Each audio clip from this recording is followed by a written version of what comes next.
This is a Film Stories original podcast. If you own a vehicle with less than 200,000 miles and have an auto warranty about to expire or no warranty coverage at all, listen up. CarShield has a low-cost month-to-month vehicle protection plan that covers more parts than ever. Visit carshield.com/audio to find out how you could pay almost nothing for covered auto repairs. Drivers who activate this vehicle protection today will also receive free roadside assistance, free towing, and car rental options at no additional cost. Get your free quote today at carshield.com/audio. That's carshield.com/audio. We made this. Hello, dear listeners. This is Tony, your creator, executive producer, and former main host of the Xcast, here to introduce what is going to be the first Xcast rerun. This is something that our fellow showrunner Carl Sweeney does with his podcast, The Movie Palace, which I've shamelessly borrowed for the Xcast. But we thought in the downtime between seasons, we might actually re-air some of our episodes that we consider to be really good ones, or really prescient ones, or ones that actually fit the moment. And we've all chosen one, me, Kurt, Sarah, Carl, and we're going to present those over the next few weeks in the downtime between season 6 and season 7. And I've gone for my first one, because I'm a shameless egomaniac, which you all know, I've gone for one I did almost 4 years ago to the day now, actually, on the 23rd of May 2017, Season 2's Emasculata, which I hosted, and John Kenneth Muir was our guest. Obviously, my reasons for this are pretty clear, as when I record this, just a couple of days before the 23rd of May in 2021, we are, fingers crossed, sailing out of the COVID-19 pandemic. And it was a comment on the Basement, our Facebook group, which made me realise, actually, maybe Emasculata is going to be an interesting one to go back and listen to, given it is all about a killer virus and pandemics. And maybe what John and I spoke about might have a slightly different resonance in our present day. So, sit back, transport yourselves back to 2017, or, if in terms of the episode, 1995, and listen once again to myself and John Kenneth Muir discussing Emasculata. You think you can get in there and find out what's going on? I can try. Where are you going? See if I can get in the way.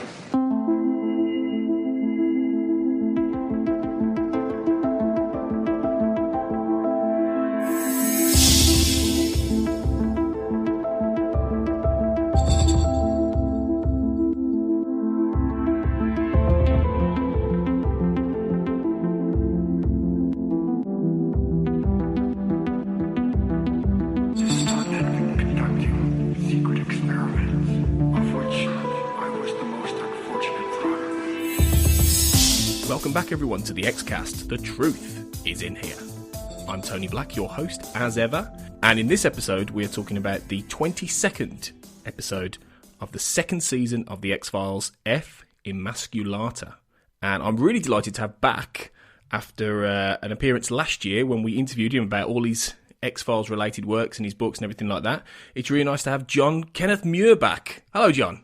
Hello, Tony. Thank you for having me back. I'm so excited to be here with you. Oh, the pleasure is mine. You are someone who's written so many great, breakdowns and books about the X-Files and Millennium and Chris Carter's universes. It's like getting an X-Files scholar on the show when you're here. Well, thank you, and right back at you. So I know this is going to be a great time. Oh, you're too kind. You're too kind.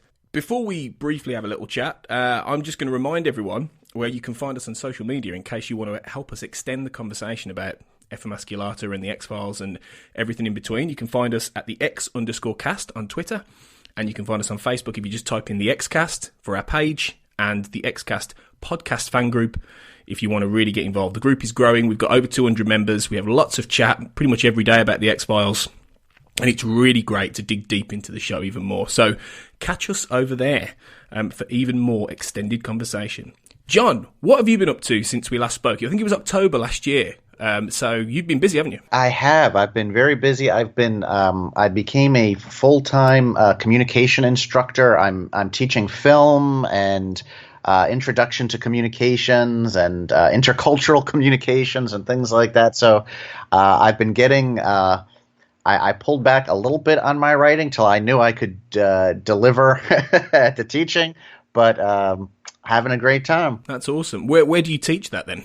I teach at a school in Monroe, North Carolina. It's South Piedmont Community College, and I just love it. I love my coworkers, and I love the students, and I love that I get to bring in film to talk about film. And I also, as far as communication, I get to talk about things like the Sapir-Whorf theory and movies like Arrival. And, I'm always trying to bring in that kind of thing. Your students must love it. I think I'd love doing those classes.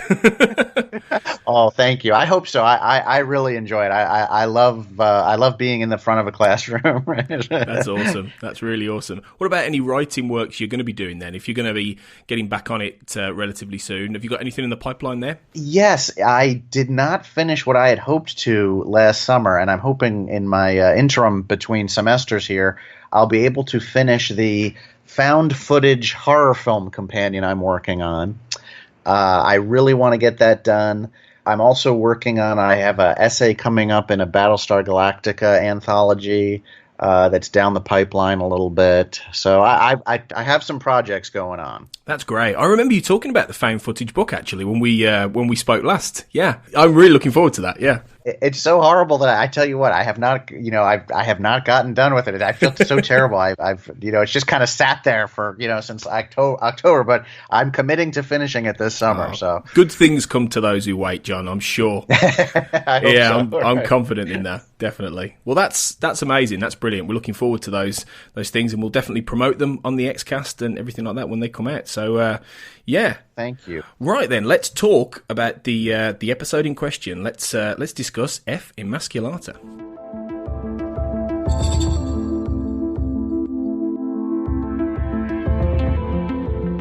F. Emasculata is the 22nd episode of the second season of The X-Files. It first aired on April 28th, 1995. It was written by Chris Carter and Howard Gordon and directed by Rob Bowman. After several prisoners die of a very mysterious contagion, Scully attempts to discover the epidemic cause while Mulder hunts two escaped fugitives who may be carrying this deadly disease. I'm sorry, this is a restricted area. Who are you? Dr. Osborne. Are you the prison doctor? No. Who do you work for? The CDC. You work for the Centers for Disease Control? What are you doing here? Sir?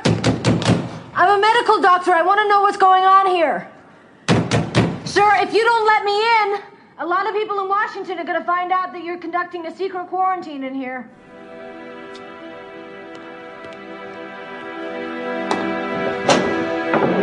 I'm under strict orders. So am I.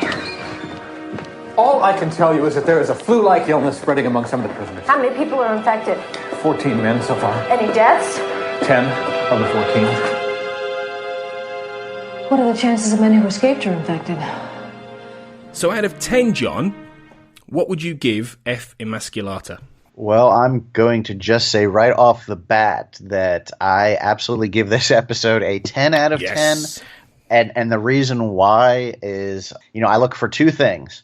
First, is it effective? And for an X-Files, for me, that is it frightening? Is it scary? And every time I see those pustules, those boils erupting into people's faces, it's terrifying. It's a terrifying episode. And the second criteria is, does it reflect, this is for me, the culture and the times from which it was created? And clearly it does. Absolutely. It feels a bit like the preamble to a lot more of the conspiracy stories we get in the show as the show goes along, and that they're really sort of finding their feet with being able to balance an exciting action story and thriller with these real sort of murky, dark conspiratorial waters. And, they've done conspiracy stuff before, obviously, in the show up to this point, but this feels like them really starting to get a handle on balancing those. Absolutely. And here we get a piece that becomes important later, although it's not the same pharmaceutical company that is involved later, which has like Rausch Chemicals. Is that it? But this is Pink Pharmaceuticals. So here we're getting like the corporation, big business piece of the conspiracy, which of a conspiracy, which is interesting to me. Yeah, in my headcanon, they are all sort of connected. In fact, there is one element to the episode which we'll get to later that I think is a good, apart from the smoking man being around, I think is a good sort of example of how this could connect to the syndicate and the larger conspiracy. But we'll get to that. We'll get to that. Okay, I have an idea too. Well, maybe we're on the same wavelength. We probably are. But originally with this episode, they were unsure whether to release it so close to the movie Outbreak. Don't know if you remember the movie Outbreak with Dustin Hoffman, which had a really stellar cast. It was one of the big movies in 1995. And I think they were worried that people might just think this is like a really cheap TV knockoff of Outbreak. But I mean, I think it's a different kind of film to Outbreak. Ultimately, a different kind of episode, I should say, a piece of television. So I don't think they had much to worry about there. Really, it was just virus fever. I think in the air. Absolutely. I mean, I think virus fever. Yeah, that's exactly what it is, right. Hemorrhagic fever. Yeah, that's what it was. There was, as far as historical context. You look around this time, say 1994 maybe to 1997, you had the release of the best-selling book, The Hot Zone, by, I think it was Richard Preston.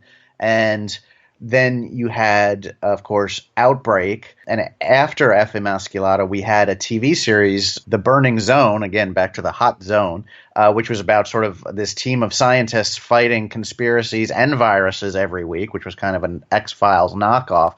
But, it was clear that there was something going on in the culture regarding people's fears of an outbreak, of an epidemic. And I think it was American scientists that said, they counted The Hot Zone as sort of one of the most important or influential books for science of the 20th century. It was like in the top 100 books. So, I mean, the impact of that was incredible.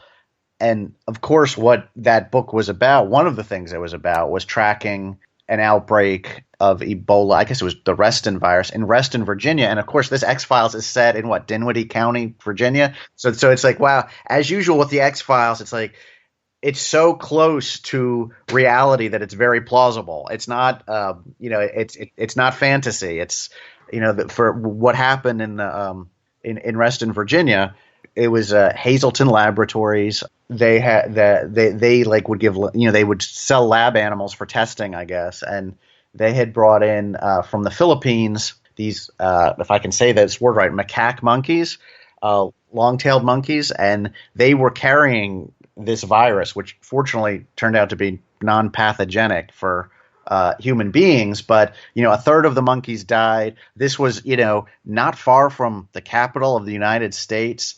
The CDC was involved. These monkeys had come in they'd been imported through New York, Texas, Mexico City. They'd been all over the place, and then they were found to be infected with what looked like Ebola. So the location of this X-Files, setting it in Virginia, I don't think that's any coincidence. Yeah, absolutely. They were tapping into these real life things, as I'm sure Outbreak was. I mean, I'm sure Outbreak, the movie, was inspired or came off the back of the Hot Zone. I think the Hot Zone was sold, and then they made Outbreak. So it was very much in the air, to use a pun, right. In the air. I'm not doing this intentionally, the virus things.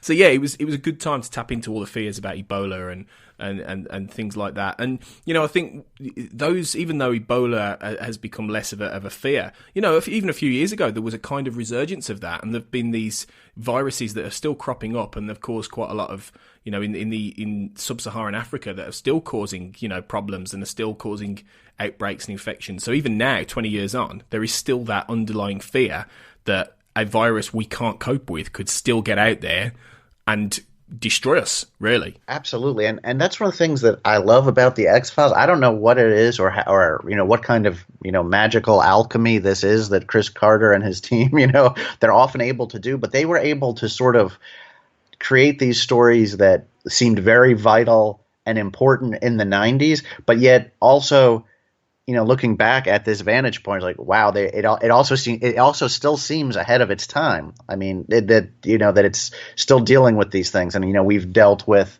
avian flu and, SARS and, all this stuff. And like you said, Ebola made this resurgence, Golly, what was it, 2 years ago? Where, something like that. You had politicians in our country freaking out, saying it could, if somebody was infected, you could catch it from a public toilet seat, which of course is not true. Our current president at the time was tweeting, shut down the airports, all this kind of stuff. And look, and here's the X-Files talking about it back then in that era. And you could, we could watch it then as part of that hot zone context and see it now and see, well, this is still something that's, vibrant or important in the culture. It's still something we see as a possibility. Indeed, absolutely. It's still there. It's still hovering around. And I think they based it, as you say, on these specific, realities. And one of the things they knew about was that pharmaceutical companies do send scientists across the world looking for plants or animals that have medicinal use, which is what Torrance is doing at the beginning, and they took it off the back of the hot zone and created this real concoction. I mean, I would give this a solid 9. I really will. I think this is a great episode. This has always been one of my favourite X-Files, and I've watched this one a lot. Replay value. Yeah, it's got some amazing replay value, this episode. It moves like a bullet. It's got all of these components to it that are really interesting. It's got Mulder and Scully, I think, doing what they do best.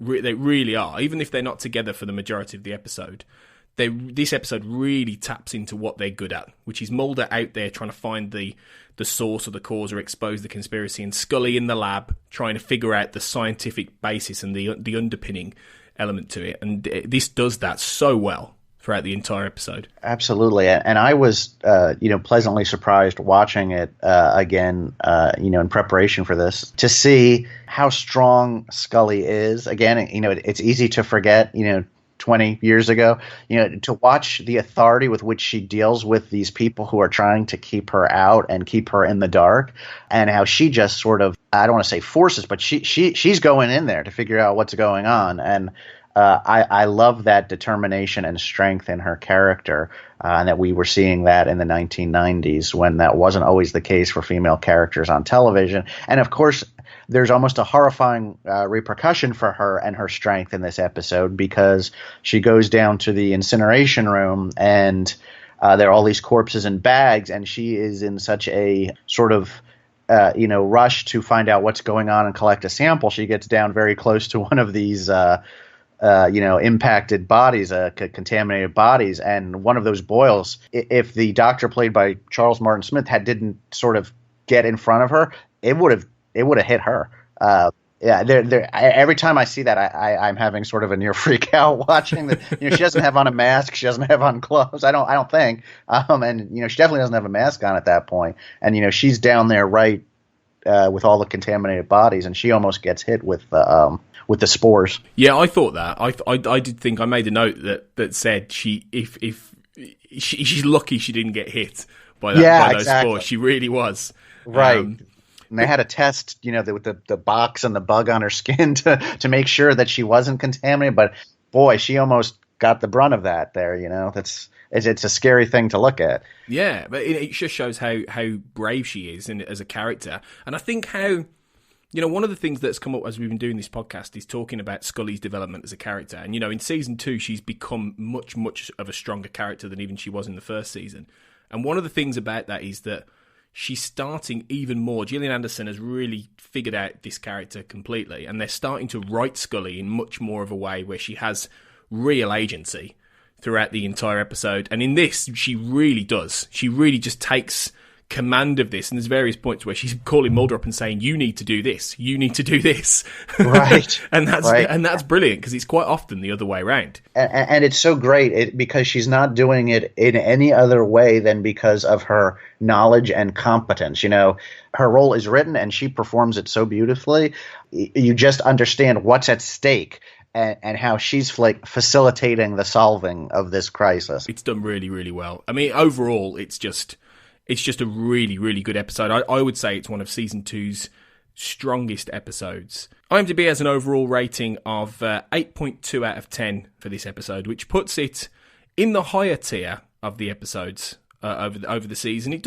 It's not among the top actually, and there are quite a lot of episodes which do top it out by 1 or 2 point marks. But it is up there, and I think it deserves to be slightly higher. You know, these are all aggregated. This is out of 2,289, ratings. But even so, it deserves, I think, its place high up on the list of season 2. I think so too, and I also think that it's probably one of those episodes that you can almost, I don't want to say forget, but when you're accumulating, best of season lists or best of series lists, it's one you sort of don't automatically think of. I'm not sure exactly why, but when I think of season 2, I think, oh my gosh, Colony and Endgame, and I think or I think Irresistible or whatever. You think of sort of these almost immediately these sort of high concept, high impact stories, and this one doesn't immediately come to mind. But then whenever I remember this episode, I love this episode. This should be, this is a top tier episode. It should be listed near the top of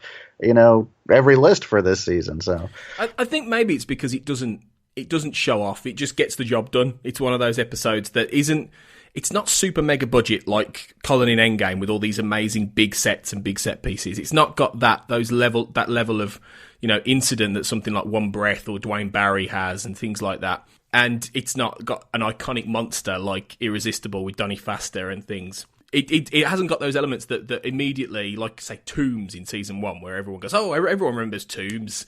It doesn't have that. Right. Oh, yeah. I that's a good explanation. I think you're right. It's like it's a great X-Files episode, but it's not specifically about the overarching conspiracy, and it's not specifically about a monster that we consider, sort of in a two-dimensional fashion, a monster. Although I guess a virus is a monster, But it doesn't. You're right. I think it's like.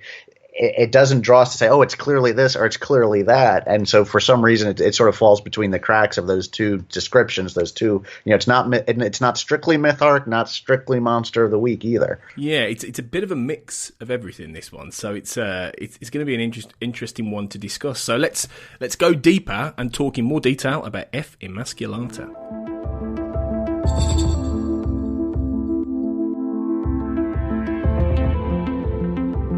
So the episode begins in the jungles of Costa Rica with a doctor named Robert Torrance, who is investigating, as said before, plants and animals, and he's an entomologist, and he comes across a boar carcass which is being pecked at by birds, which is covered in pustules.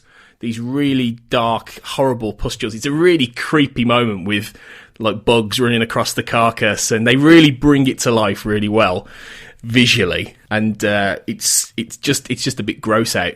One thing I think straight away that strikes me about this episode, and it's all the way through, I don't know about you, I think Mark Snow's score is phenomenally good throughout this entire episode. Absolutely. It's right from the very, very, very first shot, right from the first second, it has this dun, dun, dun, dun, this doom all the way through, and it never lets up throughout the entire episode. It's sort of relentless, and the episode is itself relentless. The pace of it is part of how effective it is, I think. And the music really complements it in a way that, I mean, he did some amazing individual episode scores, Mark Snow, which is being borne out by all the volume sets he's bringing out of the compilations of music. So many episodes have their own sense of theme with the music in the X-Files, but this one has always really stood out to me because it does sweep you along with the story. And it makes you, it puts you on edge right from the very start, which is what the whole episode is trying to do. You're absolutely right. And, and even the visuals, with like a dark bird of prey just pecking away, and it's straight away, it's just full of, there is that immediate sense of foreboding throughout this entire episode in this teaser. Also, I mean, it's just disgusting. Yeah. Obviously, the pustule explodes on him, and he's radioing in, he's dying, he's got the pustules all over him. I think Rob Bowman's direction as well is really good. There's that scene where Torrance is sitting there and he's radioing, and you've got the jungle is dark, but there's this light on him, and I mean, especially on Blu-ray, it looks so good. And every time Rob Bowman, we've talked about this in the podcast as well, especially this season, every time Rob Bowman directs an episode, you can tell, because he's got that extra sheen to what he does. It just strikes me watching these episodes and thinking about what TV looked like in the 90s, again, how cinematic the X-Files is, and why that's a reason to go back to it and watch it and enjoy it. And this episode certainly feels that way. The choice of angles, the whole mise en scène, it's just incredibly cinematic. Yeah, it really is. It really is. For the pustule, since we're talking about them, they also had quite a complex system of how they burst. They constructed a handheld device that connected via tube to the saws that had been set up, and then they would, when the device was pressed, the pustule would burst. So that's how they did that effect on the boar carcass, and then later on all the bodies. Oh, man. Yeah. So I'll drop that in there for you, John. Nice little bit of creepy info. Yes, it's so it's good to know. I figure they had to do something like with bladders or something where they're the throbbing and then the explosion. It's just so disgusting. And I remember seeing this on its first airing, and my wife was practically having a fit at the finale when his face was next to the little boy and the convict's face, and it looked like it was going to explode on him. That is just horrendous, right? Yeah. Well, apparently Frank Spotnitz said that when we saw the pustule bursting on film, he said we just laughed because it was just so over the top grotesque. It is. Which you can understand, can't you? I mean, it doesn't take anything away from how scary and creepy the episode is, but at the same time, it's just like, oh, right. I mean, if you have any problems, fears, pathology about germs or sickness or contamination, I mean, this episode just totally picks at that. It just totally goes after that. I think the only other piece of entertainment that has made me feel that way, have you ever seen the Steven Soderbergh film Contagion? Oh, yes. That film scared me to death. I remember coming out of the film saying, I've got to wash my hands straight away. I was terrified of everything after that film. Yes. Yeah, absolutely. I mean, and then my going back to my wife, she didn't want to watch that for like I didn't see it till 2 years after it came back out. She's like, I'm not seeing that. I'm not going to the theater to see that. That's just going to gross me out. But yeah, and it did, right? It was very upsetting. I don't blame her. Part of me wishes I'd never seen it. But obviously then they find Torrance dead and we're out of the teaser. But when we come back, this episode, I think, maybe more than any other X-File, takes a long time to get Mulder and Scully into the story. There are quite a few scenes in the prison setting up the other Robert Torrance getting the piece of carcass or whatever with the pustules on, and then introducing the prisoners who escape. I don't know about you, I just thought, wow, this is like taking its time to set up the pieces of the story before logically Mulder and Scully get in there. Right, and I thought it was interesting and also discomforting that we don't get at this point any of their sort of office banter. We're in Mulder's office. We don't get any of the signposts sort of like the X-Files as a comfortable TV series where they're in their basement office together and, they're going to tell us what their assignment is or anything like that. I mean, like the first we see of them, they're like walking downstairs, I think, into the prison. So already the episode is sort of taking away any sense of comfort or familiarity, like with what's going on. The first time we see them, they're sort of arriving and everything is already in motion already. We're not getting any explanation of what has occurred. They're just like, we're just being thrown into it like they are. Exactly, being thrown into it, which is exactly what happens to them, because they don't even know why they're here. They're not quite sure why they've got this assignment, which is one of the things that they say straight away, that the case just came out of Skinner's office and they're not quite sure why they're here, which is unusual in itself. Like you say, Mulder's normally giving Scully a briefing saying it's this, it could be that vampire from the 13th century, it could be whatever.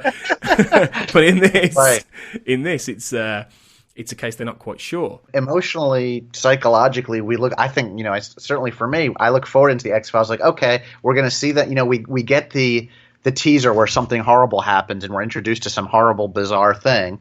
Then we get our theme music, which we love, and we're totally in the mood. And then we get Mulder and Scully in the office, and Mulder's doing a slideshow or whatever, of the crime scene, and Scully is like, oh, that's not what this is. They'll bicker about what they think they're seeing, and then they go. And here it's like, no, you're not going to get any of that. We don't know We don't know why we're here. We don't know what exactly happened. You don't know where these orders came from. We're denied the comfort of our routine, and I think that's very interesting. It is good. It is good, and it is quite a brave choice. Straight away, we meet Dean Norris's US Marshal, and Dean Norris is always great. Dean Norris, obviously, of Breaking Bad and later Under the Dome, though we don't talk about that. It's probably best not to. Although he's good in that. That's a ridiculously bad show, but he's always good in it. He's always good fun. He's just one of those actors who just commands a scene, I think, Dean Norris. He's great. Right. And no nonsense, he's sort of intimidating. It's like, I wouldn't want to walk into him. And he's like, so have you ever run an escaped convict operation? I was like, no. I mean, no. Like, no. And he's like, right, well, stay out of my way then. Exactly. I mean, that's it. Well, let someone who has, take charge. You just stay out of my way. Exactly. It's like, wow, okay. He's got real swagger about him in throughout this episode. Although I don't know about you, I think there's a few nice subtleties in the writing with this episode. I think one of the subtleties is that, and it's not really ever spoken in dialogue, but I think it comes out of the performances of David Duchovny and Dean Norris. But steadily, I think the Marshal gains more respect for Mulder as the episode goes on, as he's with them, and as they're getting into this case, and the Marshal starts to realise there's more to it than just some convicts escaping. I just think that's layered in quite well. Right, and you start to see that at the I don't know if it was the rest stop and the telephone booth, and Mulder says, "Did you, the convict probably made a call to his girlfriend. Did you check? And he goes to do it, and he sort of maybe gains his grudging respect at that point. Yeah, definitely. I think there's a little arc there. Sure. Yeah, and I like that because this episode does those things not necessarily in your face. It has things running through that are really good. I mean, one of the things that happens there, and obviously as the convicts are getting out and one of them's really infected and he's not well, and they jack that that car, that trailer car with that family.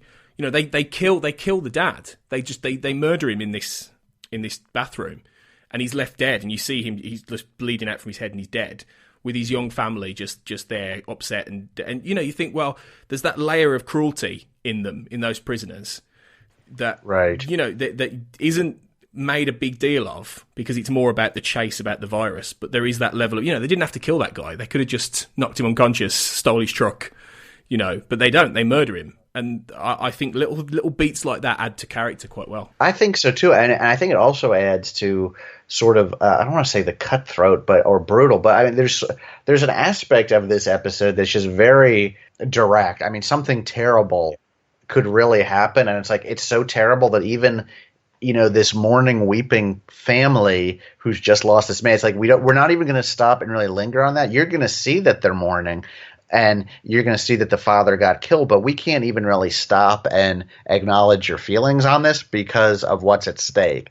It sort of plays into this sort of relentless thing. We're not allowed any moment to be like, oh my gosh, that poor family. I mean, we think it, but boy, we're moving on, Yeah, exactly. And that is the like you say, directness, I think is the perfect word for it. And it just, as I say, it just sweeps you along. It just keeps going.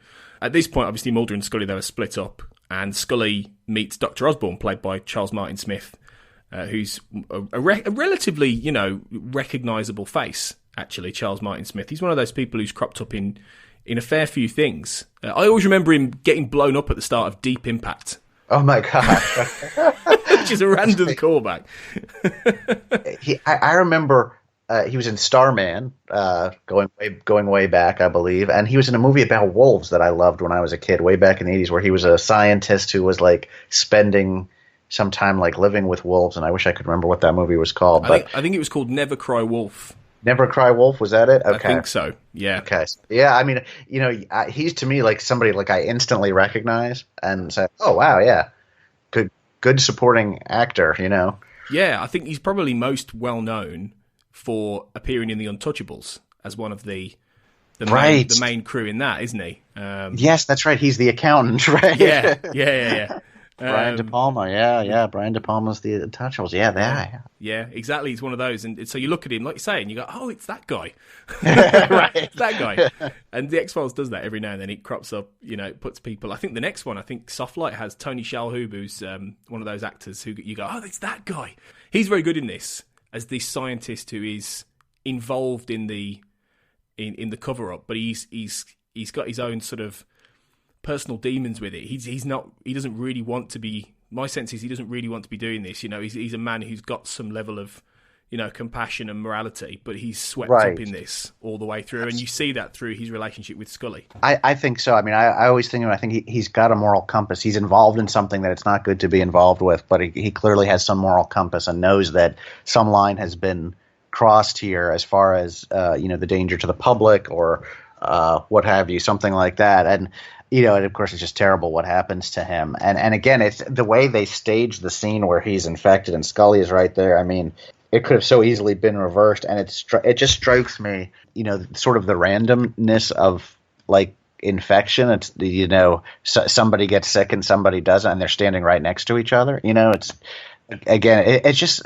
some aspects of that, like the random danger of this, and then it could have been Scully for sure. And what I like, I think, is that, I mean, obviously, we know Scully's going to be okay because she's one of the leads, but at least they acknowledge the fact that she could have been infected. They could have just ignored that. They could have just had her, investigating the cover up, and that this pustule exploded right by her face. But they don't. They do eventually go. He does say to her, you were there. You could have had one land on you, and then you have to go through the.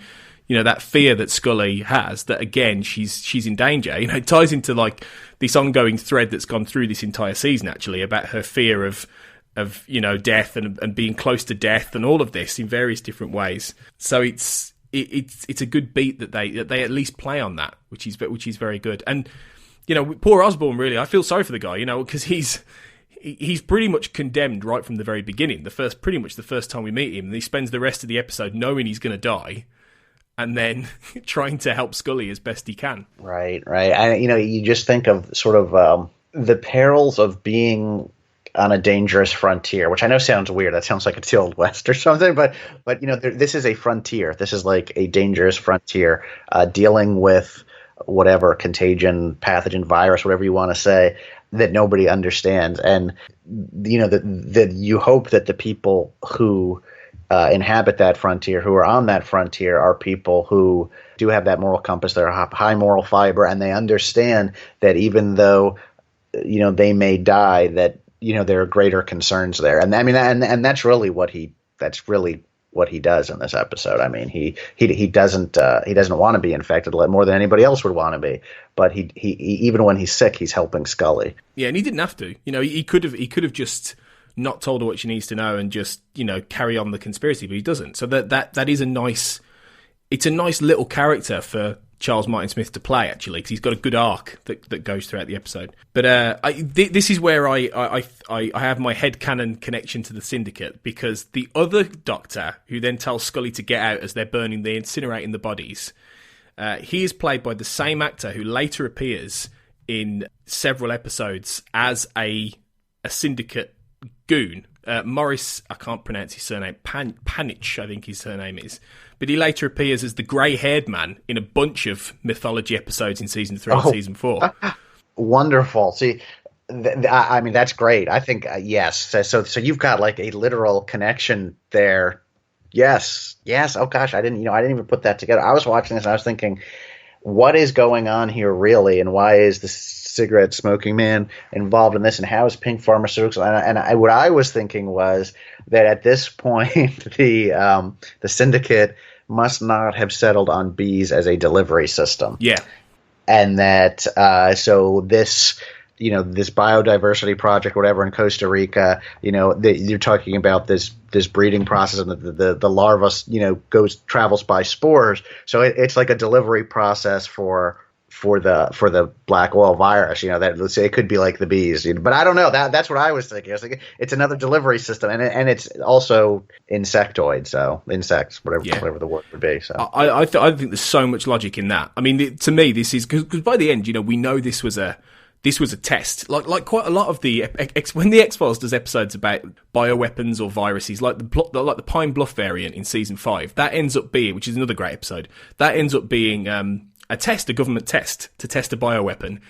And in this case, this is almost certainly the Syndicate testing this virus that isn't the black oil, but they're testing a method of delivery. It's totally, I completely see that. I think that's why I think there are tethers to the mythology. And it makes me wonder if Chris Carter didn't have this in the back of his mind, when he was writing the episode, if he hadn't already thought there was going to be a virus involved, which, comes down the pipe a little bit later in the show, but not massively, it's coming. The black oil is only about 20 episodes away. It's not a million miles away.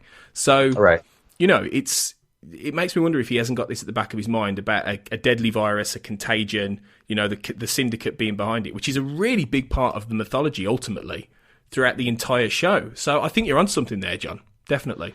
For me, it's just one of these things I love about the X-Files, and the next time I get to talk to Chris Carter, say, how did you do this? Yeah, do it. You go back and you watch some of the episodes before where we were really just picking up the pieces, and they just fit so well. I mean, I feel like what we talked about. You actually see somebody, an actor who is consistent with the syndicate. And what I'm saying is that and as far as what their plan was, this is consistent. I think. So I want to say, did you know?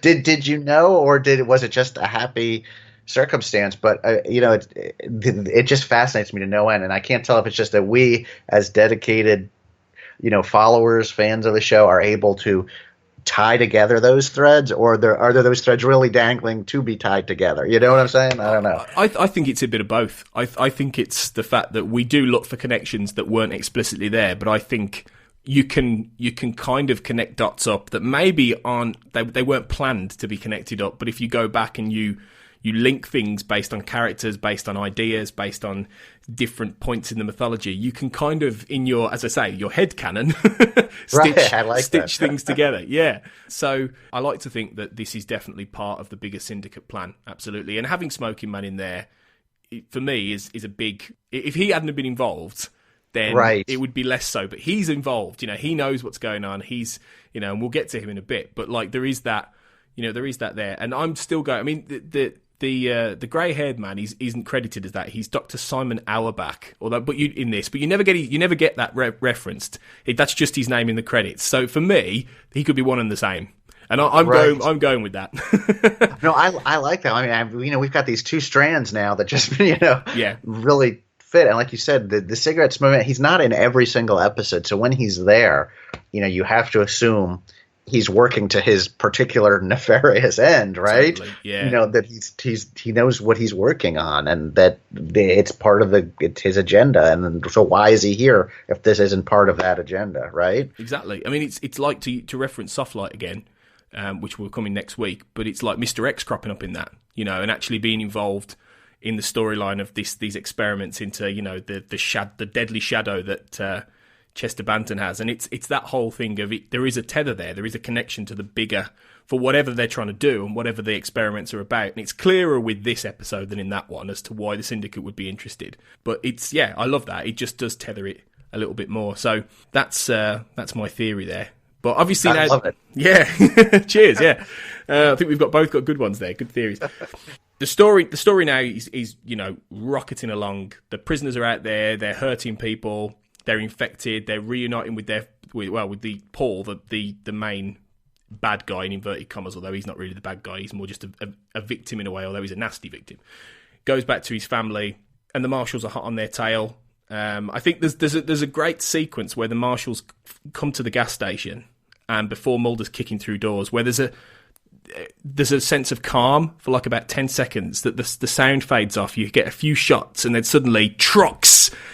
Guns, music, just races in. I really like that. It's a nice touch in the direction. Right. And again, it just feels so cinematic. It feels like there's just this like total mastery of technique and as far as how this episode was constructed to sort of wring out the maximum emotional engagement and impact on the audience. From the very grotesque special effects to the sound bridge you just described, that it just works on this cinematic level. And, when I was writing my book, Horror Films of the 90s, one of the things I said is, because people say, well, why, the 70s and 80s were great times for horror films and 90s were not so great, and why is that? And, I'm not trying to blame the X-Files, but it's, every every Friday night or Sunday night when the series moved, you got an hour of, great horror movie, free, right? You know what I'm saying? It's like, so you're going to go out, right?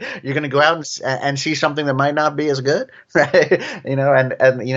Especially, I'm thinking like 95 to maybe 97, 98, right in that zone, and where, this episode falls. I mean, I think that's certainly the case. It's like, the X-Files, maybe another reason that people don't immediately count this as such a great episode is that there are so many really successful X-Files episodes, and they hit it on a regular basis, so much so that it was rare when they missed. I mean, that's how I felt. Certainly for the first 6 seasons, I would make that assessment that it was very rare that there was an off week. That their batting average was really good, and so it's like, wow, this episode is so well made, so well put together. I mean, you could pad it out, which would hurt it a little bit, but if you padded this out to 75 minutes, you've got almost it's like so many X-Files episodes. You got a feature film here. It's filmed so well. It's just filmed so well and put together so well.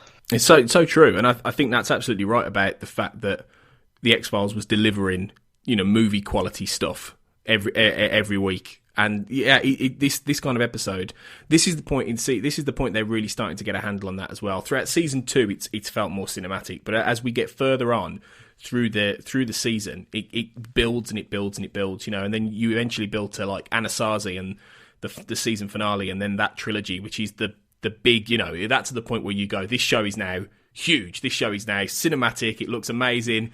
Yeah, it's firing on all cylinders, and we're building towards that. Really, I find it stunning because again, people, today it's so easy to think of something that HBO makes, or Westworld, or something like Game of Thrones, or we're used to now sort of television looking really great and moving really great and being really put together like this, but a lot of people don't remember that that before the X-Files, TV was sort of like a box. It wasn't the it wasn't cinematic like this, and for me, like the X-Files signals like the beginning of cinematic television. Yeah, I've always said this. I've always thought this. This is why I try and, as nicely as I can, educate people who weren't around when it was on TV like we were, to say, if you want the origin of where most of these great shows come from, you go back to this and absolutely, and a few other shows around the same time. This is it. This is the touchstone of the reason we have this great TV these days. Because I mean, I'm sure you may well agree, John. I think TV is in an amazing place right now. TV is where the great storytelling on the whole is taking place now. Absolutely, it's eclipsed the movies by far. Movies and TV have switched places. Now it used to be that TV had to be so homogenized that we got, crap that people remembered, like Gilligan's Island, but it was still crap, even if you're nostalgic about it. But it was so homogenized because it had to appeal to everybody. Now movies have to succeed, on their opening weekend, and they've become homogenized. And TV has gotten to this thing where it can be niche, and you can get something like Breaking Bad or Game of Thrones. And the X-Files is the linchpin, as I think we talked about when the writer's room in the X-Files is like, has spread like a virus across television for the good of television, and those writers have now created their own shows. Those directors are still directing. It's a golden age for television, but you look at what started that golden age, I don't know that you can pick a show other than the X-Files and say that's where it started. I mean, I don't know that another series that's had the impact of the X-Files in terms of writers and directors. I can't think of another series where. Yeah, it's hard to think of one really in terms of the sheer breadth and scope. Right. It's very true. It's very true.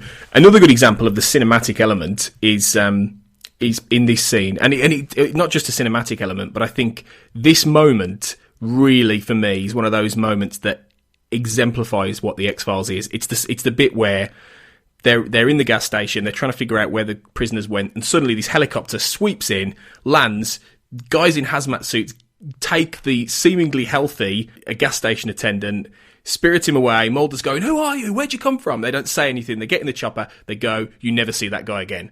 That, to me, that is the X-Files. in a nutshell. Yes. That brings up such a strange anecdote, but just to show how influential the X-Files has been at that moment. Okay, so I watched this episode, to prepare for our chat today to talk about this. And then I ended up watching this movie with my son, who's 10.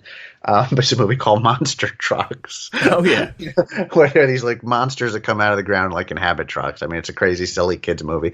Very cute, but it's a kids movie. But there's a scene in that where it's like there's like a long shot, there's hills, there's like a scientific facility, and a helicopter comes down, and it's like it's like it just hit like it's like this is totally this moment is just totally the X-Files. It's just like you know that moment, don't you? Where you were at some secret facility. We don't know what's going on. A helicopter is landing. People who look suspicious get out. You know what I'm saying? It's the X-Files like sort of defined that moment, and you see it again and again in movies. There was a movie I watched a couple years ago called Extraterrestrial where it had a moment like that, and it had a guy who was smoking. It was a total X-Files. It's just like it's this moment where it's like, okay, here they come. We don't really know who they are, but here they are in their helicopters, and they know what they're doing, but we don't know what they're doing.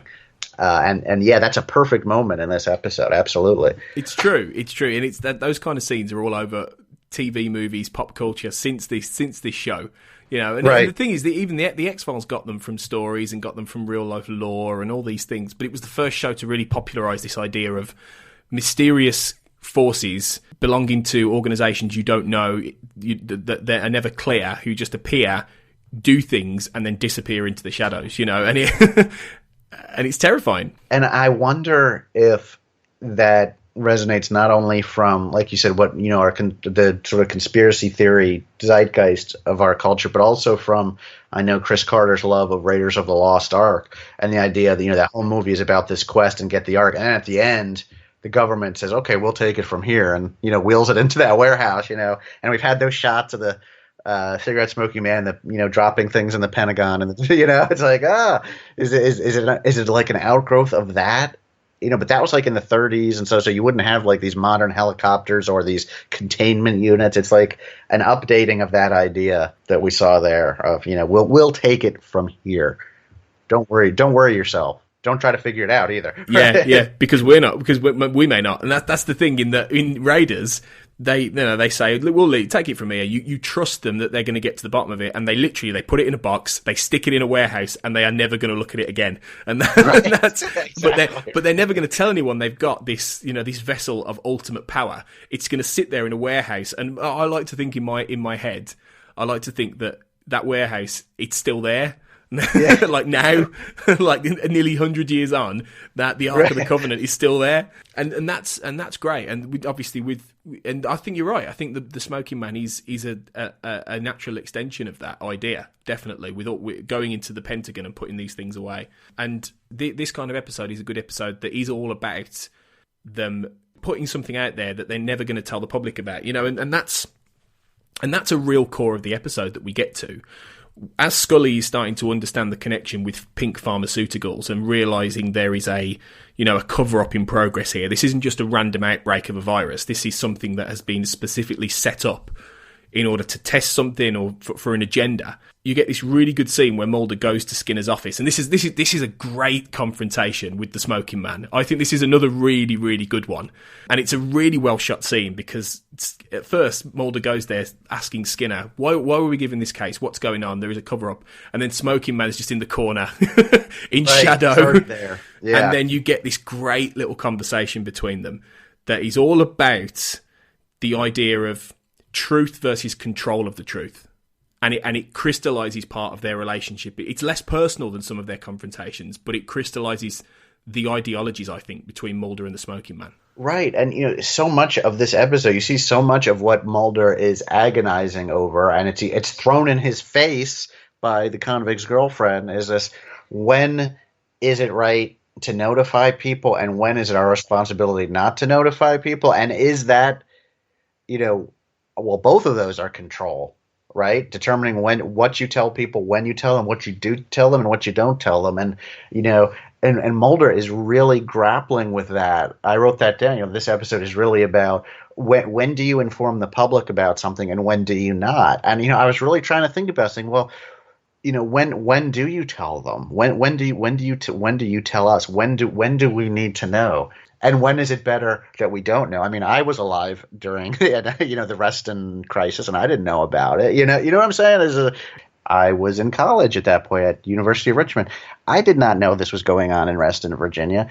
How would people have reacted in Richmond, in Washington, D.C., if they knew that there was this potentially deadly virus going on? So what is the responsibility of the government in a situation like that? When do you tell people? When do you not? And Mulder is truly, I think, puzzled by this and doesn't know what the right thing to do is. As I was watching it, I was thinking, well, yeah, and like you were, what is the right decision? I mean, we know obviously the smoking man is, and his rationale is, if we tell everyone what's going on, then we're not helping people. And he cites the 1988 outbreak of hemorrhagic fever, and he says, controlling the information controlled the disease.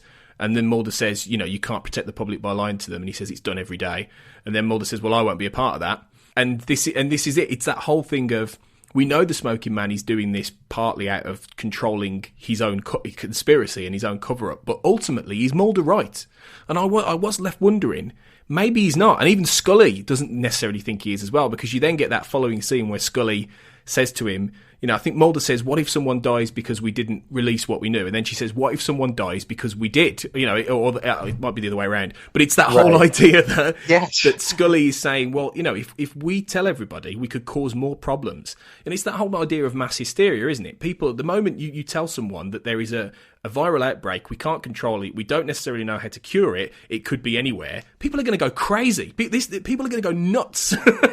Exactly. And I hate it, but I love that the X-Files will do this. I hate that it asks me to, in some sense, realize that the cigarette smoking man has a point, but maybe not for his reasons. But it's like, I don't know if we've yet crossed that threshold where everybody needs to know that, or it's just going to panic people unnecessarily. People are going to get out on the highway and start driving like maniacs and killing each other in car accidents. You know what I'm saying? It's that's one reason I love the X-Files so much, is that it's so nuanced and three-dimensional that you can say, the cigarette smoking man probably has a point here, even though he's evil and I disagree with him on everything philosophically. But but still, he may have a point. It might not be the right thing to do to tell the people right now. It would end up like that scene in War of the Cockroaches where everyone finds out the killer roaches are around and they raid the store. They're all going, roaches! And they just raid the store. It would be like that. It would be like that. Just played less for laughs. But exactly. And, I find it so ironic. Mulder is such a tortured protagonist. So he's here arguing all along, we need to tell people need to know, we can't hide the truth, we can't lie. And then he goes to interview the convict's girlfriend, or I guess his girlfriend, and she says, well, and she basically throws this in his face. She's like, why should I tell the truth if you're not telling the truth? And I'm like, oh, don't, when you're throwing this in Mulder's face and he's on your side, and it just makes him re-examine it again. It raises really interesting questions about, like you say, truth, the control of truth, when is the right time to let people know about something, and is it done for the right reasons? And Mulder's motives are pure, in this. Mulder's motives are, he wants people to understand what's going on, because there is a cover-up, there is a conspiracy, there are people actively, working against the interests of the people. But at the same time, this isn't about exposing the truth about aliens. If that's a very different thing. He could do that at any time, put it in a newspaper, everyone will go, wow. This is about actually saying there is a killer disease that our own government may have given you, and we can't cure it, we don't know where it is. That's very different. And I think that's what Scully has to turn around and make him aware of and say, from a scientist point of view, from a doctor point of view, this isn't as simple as just your own way of looking at the truth and belief that the truth should be known. This is more complicated. This is about an actual what could happen to the world, what could happen to people if people know, and could it be for the worse? And Scully is looking at it from that rational scientific perspective, which is what she does all the time. She's the one who has to cool Mulder down all the time. I think so too, and again, I don't want to make Mulder into in any way, shape, or form a bad guy, or the cigarette smoking man into a good guy, but I mean, what you have there are two agendas. Mulder wants the truth out there, no matter what. and the smoking man does not. But you're right, Scully is there, and she's like, those are two like sort of extreme points of view that are part of your agendas or ideology or whatever. This is about science. This is about how people behave. It's about psychology. We can't just make a decision based on ideology or agenda. It has to be about more than that. It has to be about what is in the best interest of the public, what is in the best interest of the people. And yeah, you're absolutely right. It's complicated because there are no clear answers with this one. While Mulder is right, he's also wrong. And while the smoking man is obviously evil and doing things, he does have a point. And that's if he was doing things for the right reasons, the smoking man would be right. The smoking man would be you'd be able to say, if we control the information, we can control the disease. But in this case, he's controlling the information because he's given the disease. He's responsible, or his organization or whatever is responsible for this. Ultimately, even if that's not explicitly said. I just love that the X-Files is like this deep, because at the end of the episode, we're not given any answers. No. We're not, we're not told what was right or what was wrong. We're not spoon-fed any information like, oh, Mulder was right all along. We're not given any sort of platitude like you always have to tell people they are, or you can never tell. It's unresolved. Like so much of the X-Files, they raise it, they debate it. You have to think about it, but they're not going to give you any answer or tell you or give you any guidance and say it's always this way or always that way. There will be no truth. That's right. The truth is whatever you believe. But it's a good fundamental core of the episode, which then allows us to head towards the conclusion with some clear lines drawn. You've got Scully on the one hand learning whether or not she's infected, and you get the sequence of the insect being placed on her arm to actually infect her to test whether or not she's infected, or bite her to test whether or not she's infected, which is a really clever way, because as Osborn explains when he's talking about how he works for the company and things like that, he says they were looking for a dilating enzyme in the insect apparently, but it carries the parasite which attacks the immune system when the pustules expel larvae, which then repeats the process. So it's all about, that's how it spreads. So Scully will be able to, if she's not infected, then that bite won't show anything. It's a good way of doing that, and it's a good moment that allows the two strands to come together when she basically turns around to Mulder and says, they've burned all the evidence. The only proof you're going to get that there was a conspiracy is the one prisoner who's left who you need to catch, which leads to that really great final sequence. I think all the stuff on the bus is really good. Drives me crazy. Yeah.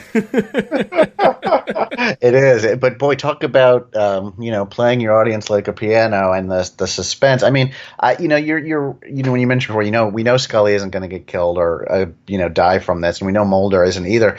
But successful whatever artistry, you feel that like there is some sort of jeopardy, and I think that's why the child is there.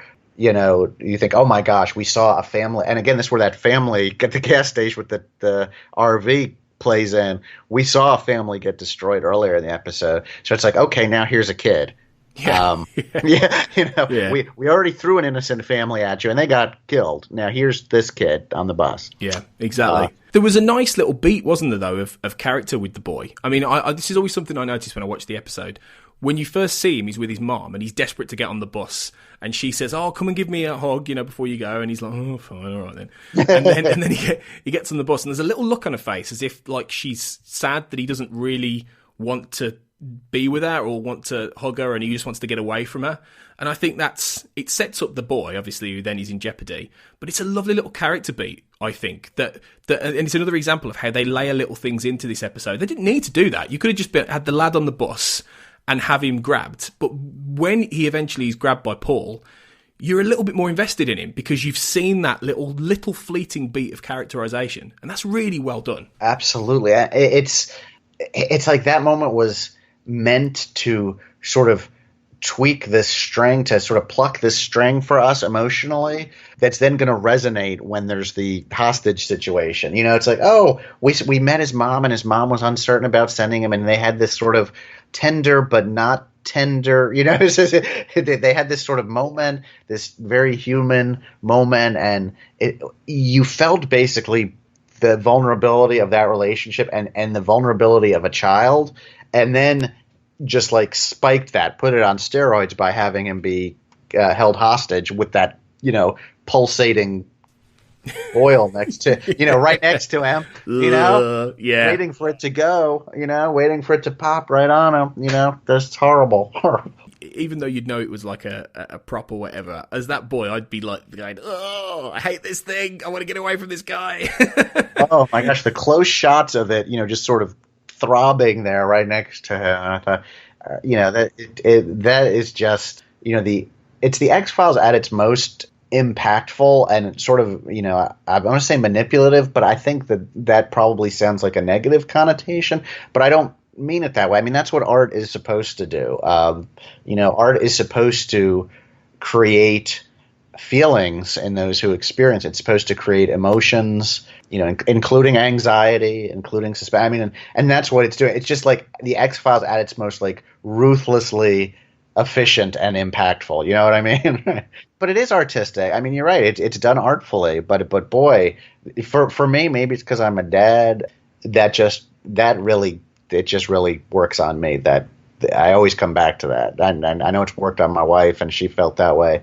But since I've become a father, it's worked on me even more. Like, oh my gosh, do not do this to this child. Yeah, you know? it's because at this point you really don't know whether or not they're gonna go there. You know, you think this kid could genuinely be killed. I think what the way Mulder deals with it though is really good. It's a really good Mulder moment where he gets on that bus and he just talked Paul around basically, you know, and he gets him to release the boy and all the people to get off the bus. He does it really well, Mulder does. I think, you know, when you talked about jeopardy earlier, I think one of the things about this episode, even though you know that Mulder and Scully are going to be fine ultimately, that there's this sense all the way through that something more terrible could happen after this whole episode.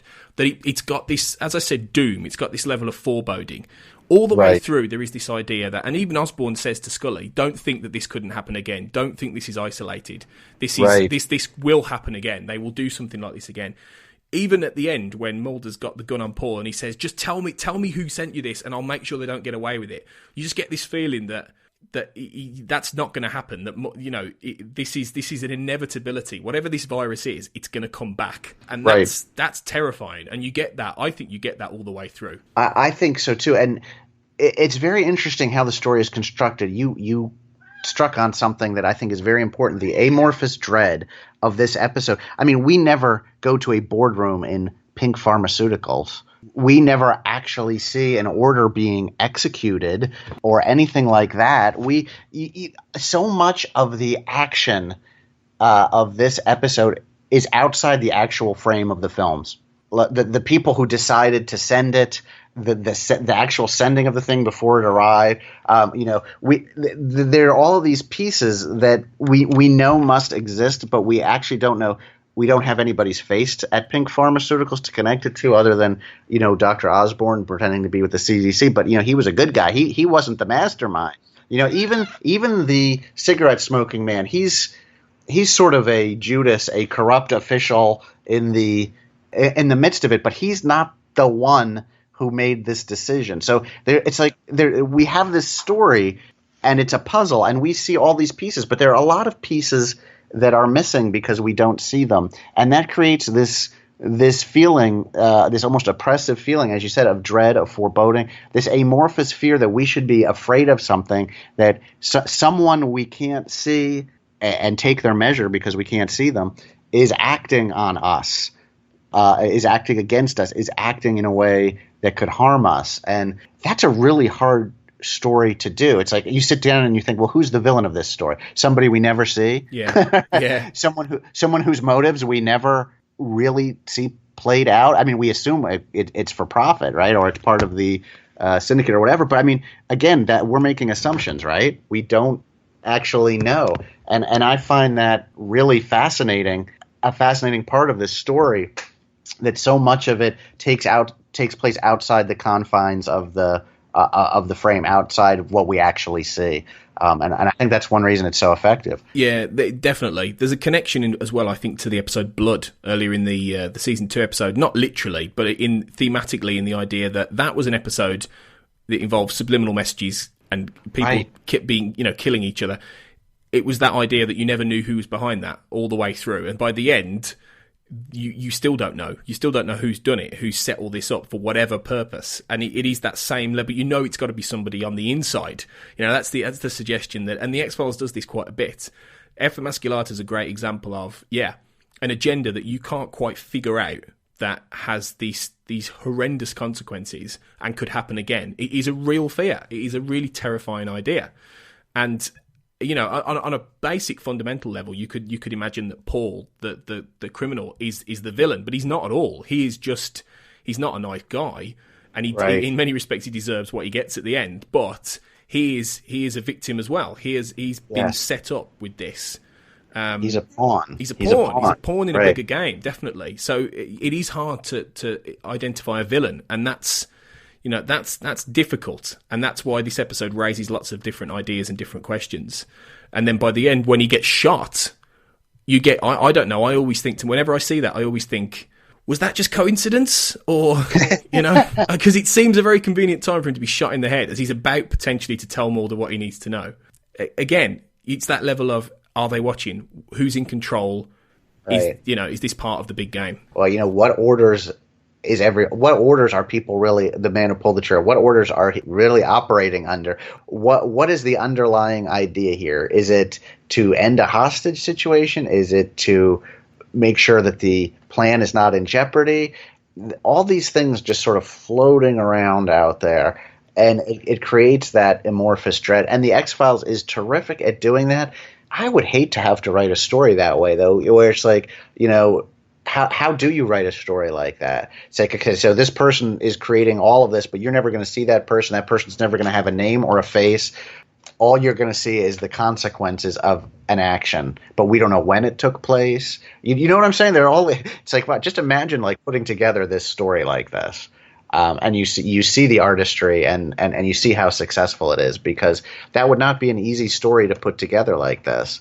I mean, at some point you have to say, okay, so it was a board member at Pink Pharmaceutical working with the syndicate, if we're going to pull that in, but maybe it's not connected. But okay, and they want to get this to market and make money. Okay.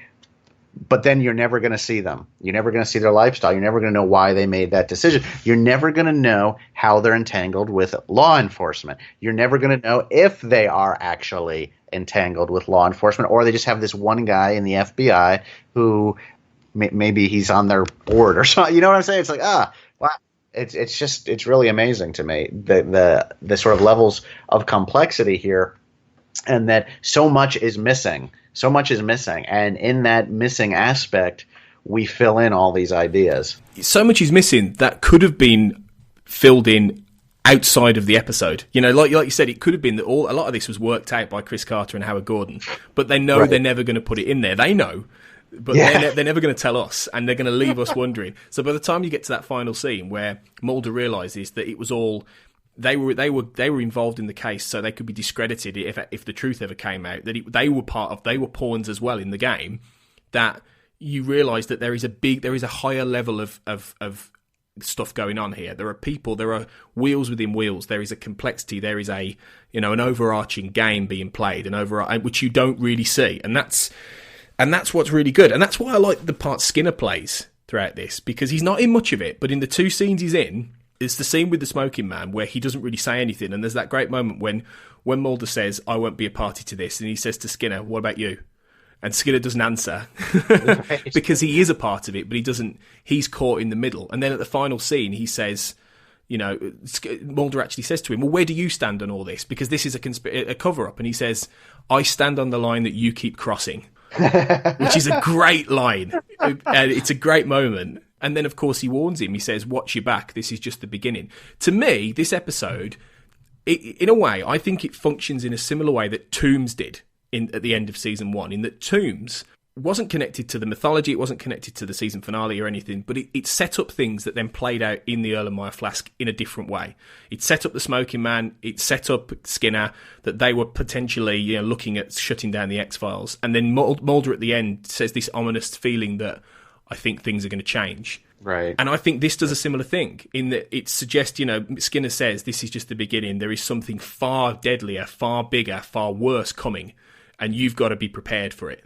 And that's Anasazi, really. That's the big 3-part episode that changes Mulder and Scully's lives forever, really. No, you have an excellent point. I mean, I think that's right. And again, just to put a historical context on this, where television was in the 90s, TV was not doing arcs. I mean, and a lot of people have said that. And what you see here is that in a non-arc episode, there are still arc elements.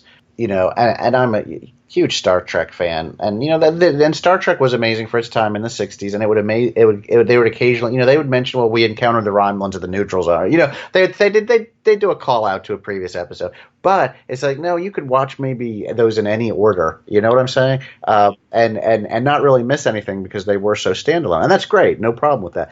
But with the X-Files, it's like, you can see that even in the episodes that were not intentionally building towards that, they were still putting these things in so you can see the pieces of how it all fits together, which to me is really stunning. Yeah, definitely. And this is a great example of it because it doesn't link to Anasazi at all in terms of story, but it does link in the sense of building that idea, building that sense of threat, building that sense that Mulder and Scully are getting closer to things that are potentially going to destroy them. They're getting closer to conspiracy. They're getting closer to truth.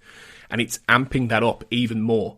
And I think it does a really good job in that level of foreboding that we've talked about all the way through. Things are coming to a fever pitch. You know what I mean? It's like it's just like it's like a snowball. It's just getting bigger and bigger and bigger. And even though you could like take this episode out, like if you were just watching the Myth Arc episodes, you'd still be missing the buildup, like you said. You know what I'm saying? It's like, well, that one doesn't really apply. It's not about the black oil. It's not really about, purity control or whatever it was. It's not really about the Erlenmeyer flesh, but it is still part of the chronology for Mulder and Scully leading up to this. Yeah. Yeah.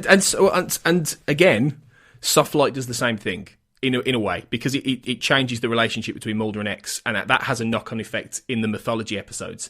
So it's these episodes building towards something else, building towards something bigger. Did you catch your pun that you made unintentionally there, John, as well, when you said fever pitch? Nice. You're the one doing all the virus jokes. That's true. That's true. It's spreading. The jokes are spreading. Oh, here we go. I'll stop now. I'll stop. All right, Paul, what was in that package? Paul, what was in that package? A pharmaceutical company was using you as a guinea pig. If you tell me what was in that package, I'll make sure they don't get away with it. Come on, Paul, you remember. Tell me!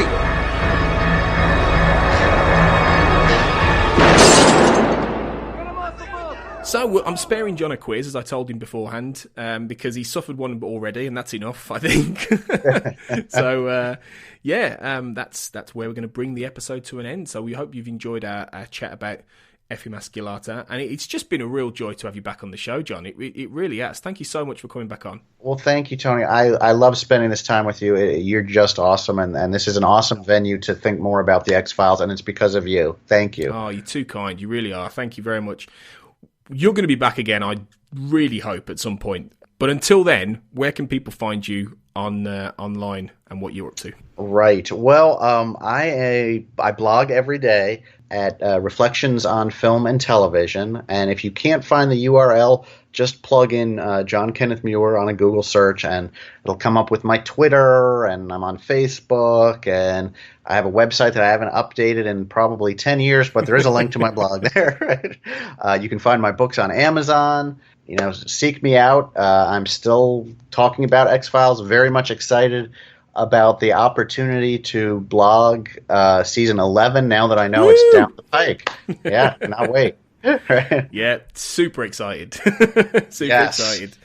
I've been waiting. I checked like Google search X-Files like every day, and when I saw that they said it's coming, 10 episodes, I was over the moon.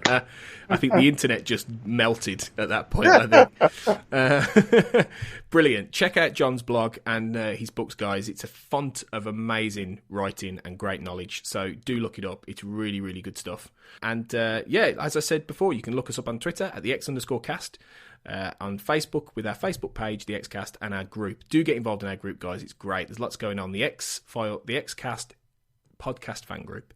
And if you really must look me up, I'm at Black Hole Media on Twitter, where I've got an assortment of different things going on. So, look us up. We're going to be back soon for a brand new episode. We're racing towards the end of season 2 now, and we've still got some good episodes coming down the pipe. So, once more, a big thanks, John, and we'll see you again soon. Thank you, Tony. I can't wait to come back. Awesome stuff. Remember, guys, until we see you next time, these immortal words. What's the truth, Agent Mulder?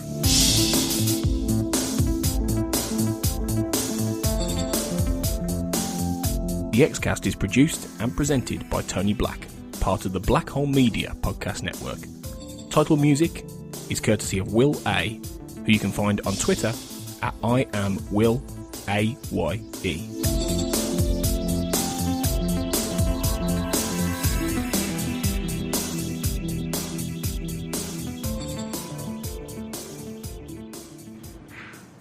I'm saying this as a friend. Watch your back. This is just the beginning.